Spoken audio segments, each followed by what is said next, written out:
Reste bien jusqu'à la fin de cette vidéo pour nous dire ce que tu en as pensé et nous dire pourquoi tu veux réussir à devenir riche. Reste bien attentif et tire un maximum d'enseignements de cette vidéo. Bon visionnage. La conseillère d'orientation du lycée t'a certainement posé cette question. Quel métier souhaites-tu exercer plus tard? Le système scolaire nous formate à travailler pour devenir un bon employé. On nous apprend à être parfait. On nous apprend à ne pas faire d'erreurs. Or, toutes ces choses inculquées à l'école vont à l'encontre des principes qui nous permettent de devenir riches. Car pour devenir riche, il est important, voire indispensable, de faire des erreurs. Vous l'avez compris, la richesse ne s'acquiert pas en étant salarié. Il suffit de le constater. Lorsque votre salaire augmente, vos dépenses augmentent également, avec l'augmentation des taxes et des impôts par exemple. Malheureusement, beaucoup de personnes préfèrent choisir un emploi stable, au détriment d'une opportunité de créer leur propre fortune. Règle numéro 1. Trouvez son pourquoi. Pourquoi voulez-vous devenir riche? Comme le dit Robert Kiyosaki, avant de devenir riche, il faut trouver son pourquoi. Vous le savez sûrement. Il n'est pas facile de devenir riche du jour au lendemain. Et il faudra beaucoup de temps et d'efforts pour y arriver. C'est pour cela qu'il vous faudra une raison profonde, pour laquelle vous travaillerez tous les jours. Sans cela, vous risquez de ne pas être concentré et de laisser tomber très rapidement, au premier échec, au premier doute. Cette raison, on l'appelle le pourquoi. Tous les entrepreneurs à succès ont un pourquoi. Par exemple, Elon Musk, qui veut sauver le monde. Ou encore Apple, qui ont un pourquoi qui est exposé publiquement, avec le très célèbre « Penser différemment ». Là où certains ne voient que folie, nous voyons du génie. Car seuls ceux qui sont assez fous pour penser qu'ils peuvent changer le monde y parviennent.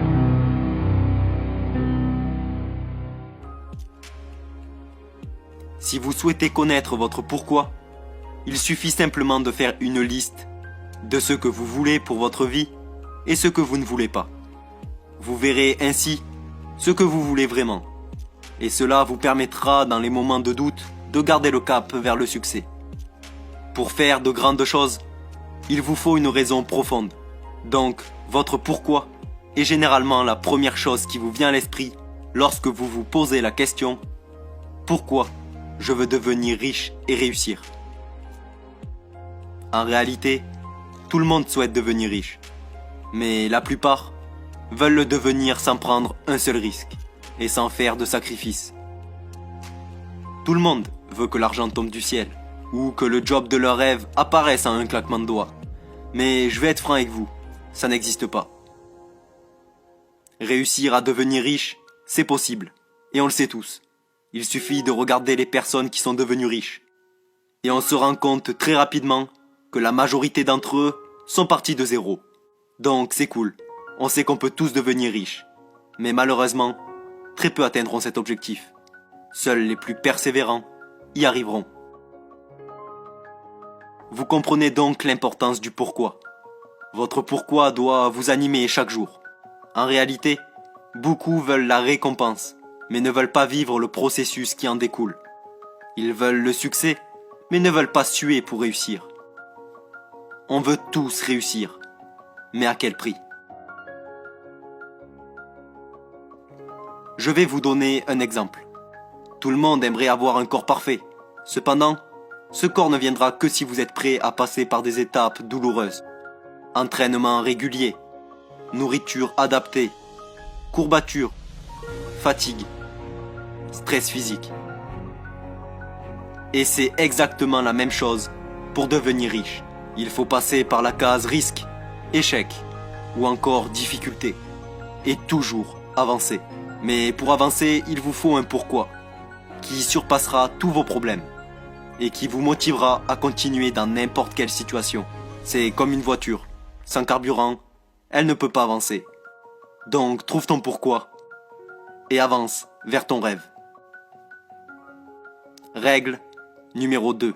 Connaître la différence entre un actif et un passif. Pour faire simple, un actif met de l'argent dans ma poche.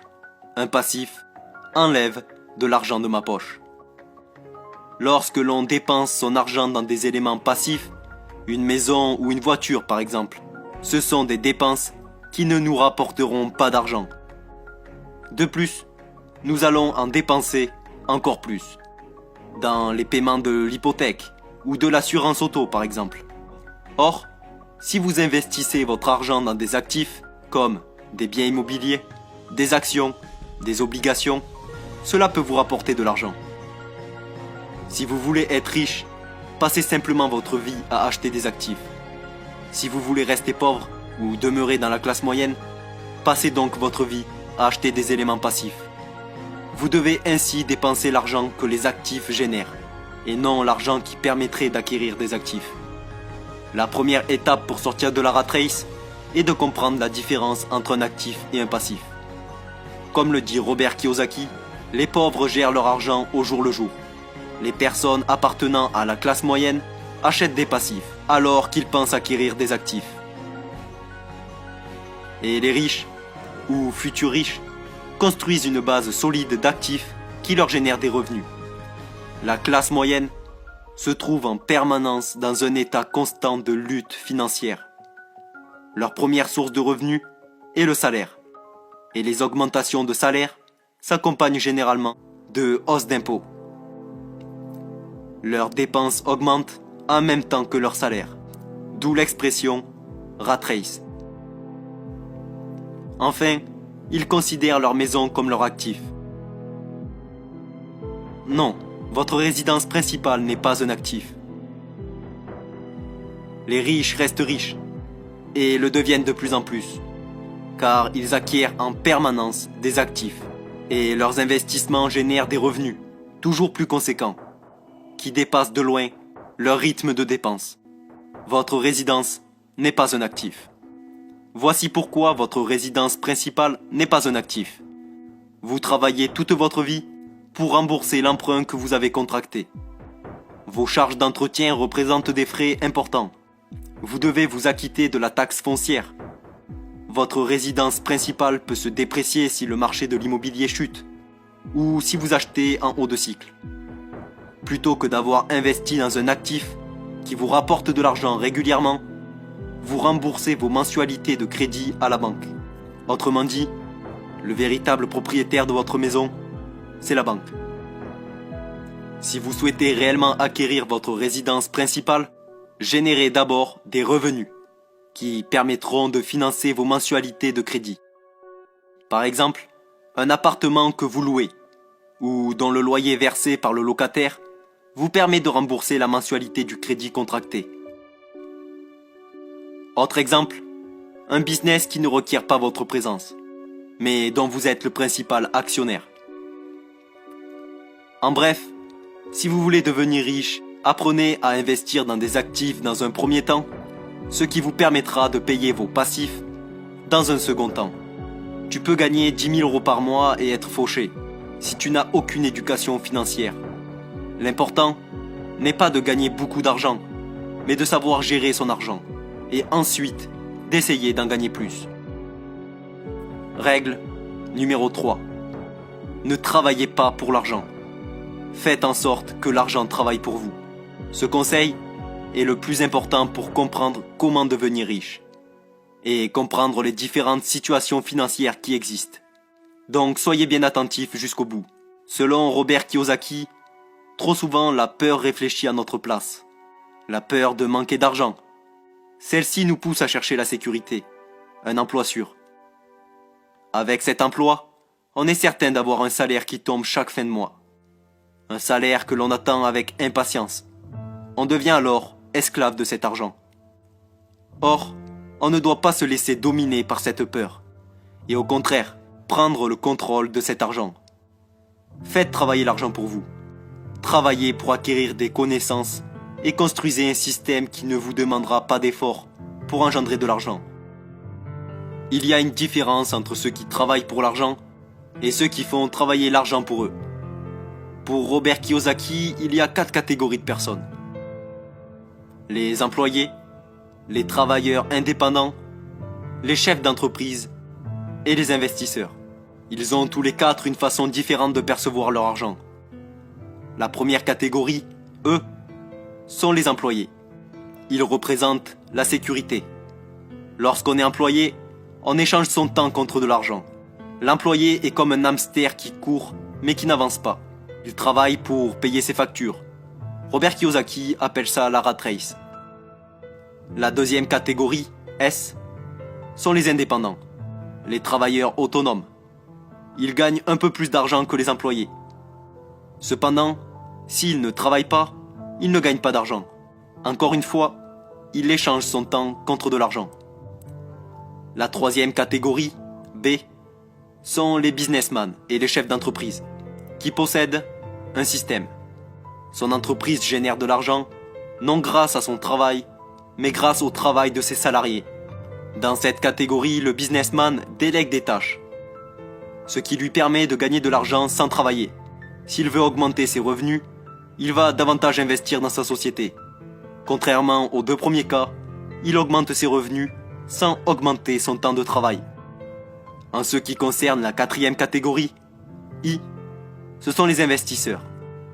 Leurs placements leur permettent de générer des revenus de manière régulière. Ils font travailler leur argent à leur place, par exemple avec l'immobilier. Si tu investis dans l'immobilier, tu as alors créé un actif qui te rapporte de l'argent tous les mois, sans échanger ton temps contre de l'argent. Les 2 premiers sont obligés de travailler pour avoir de l'argent. Les 2 suivants sont indépendants financièrement. Leur argent travaille pour eux. Robert Kiyosaki explique que les gens situés dans les parties E et S ne seront jamais vraiment riches, puisqu'ils doivent continuer à travailler pour avoir de l'argent.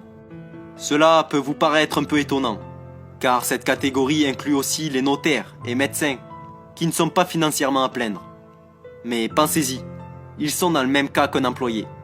Pas de travail, pas d'argent. Le constat est clair. 95% des personnes sont emprisonnées dans le salariat et travaillent pour accomplir le rêve d'un autre, dans l'espoir de réunir assez d'argent pour la retraite. En résumé, E, vous êtes un employé. S, vous vous êtes créé un emploi. B, vous possédez un système et vous avez des employés. I, l'argent est à votre service. Les actifs doivent vous créer un revenu. Et vos revenus doivent financer vos dépenses et vos passifs. Pour devenir riche, il faut acheter des actifs, et non plus des passifs. Pratiquement la totalité d'entre nous se situe dans les 2 premières situations. E, les employés, et S, les indépendants, dans lesquels on échange son temps contre de l'argent. Et ce n'est pas une fatalité. Le but est de comprendre ce principe étudié par Robert Kiyosaki. Et ensuite, essayer de passer sur les 2 autres situations. La B qui est l'entrepreneur, ou c'est d'autres personnes qui travaillent pour toi. Tu délègues ton travail. Ou sinon, la situation I, l'investisseur, ou c'est l'argent qui travaille pour toi. C'est la situation idéale pour devenir riche. Donc si tu veux devenir riche et libre, c'est cette situation que tu dois viser. Pour résumer, nous avons vu 3 règles. Règle numéro 1, trouver son pourquoi. En effet, trouver son pourquoi est la première étape pour devenir riche. Si tu n'as pas un pourquoi assez solide, tu échoueras au premier problème que tu rencontreras. Alors trouve un pourquoi qui te motive chaque jour à te surpasser. Règle numéro 2. Connaître la différence entre un actif et un passif. Comme nous avons pu le voir, il est indispensable de comprendre ce principe. Des actifs te rapportent de l'argent, des passifs te font perdre de l'argent. Le but est de créer des actifs qui te permettent de payer tes passifs. Règle numéro 3. Ne travaillez pas pour l'argent. Faites en sorte que l'argent travaille pour vous. En effet, pour devenir riche, il faut que l'argent travaille pour vous. Comme nous l'avons vu avec le cadran, il est difficile, voire impossible de devenir riche en étant salarié. Il faut alors utiliser des leviers qui permettent de faire travailler d'autres personnes à notre place. Ton business, te rapporte alors de l'argent, même si tu n'es pas présent. Ou sinon, la solution idéale, faire travailler l'argent pour soi-même, notamment avec l'investissement. N'oublie pas de nous dire en commentaire quel est ton pourquoi. Pourquoi veux-tu devenir riche ?